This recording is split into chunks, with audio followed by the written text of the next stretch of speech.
дар ноҳияи Кӯбодиён ду деҳаи ҷамъияти 20-солагии истиқлол, деҳаҳои Навбаҳор ва аз деҳаҳои Қизилнишон 46 нафар ба ҳамин гурӯҳҳои ифротгароӣ шомил шуданд. Он оилаҳое ки фарзандошон дар ҳамон гурӯҳҳо ҳамчун ифротгар шомил шуданд.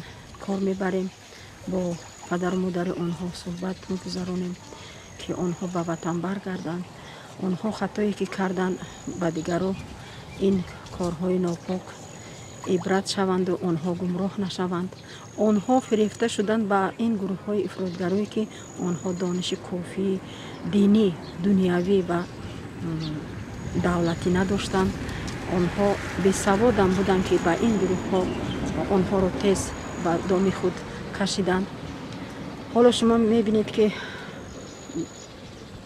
оилаи онҳо, падару онҳо, модари онҳо дар ташвиш ҳастанд ки фарзандои онҳо, келинҳои онҳо бо набераҳои онҳо дар куҷоанд ва дар кадом аҳвол қарор доранд. худ медонед, дар Тоҷикистон ватан аст, модар аст, падар аст, тинҷу оромӣ,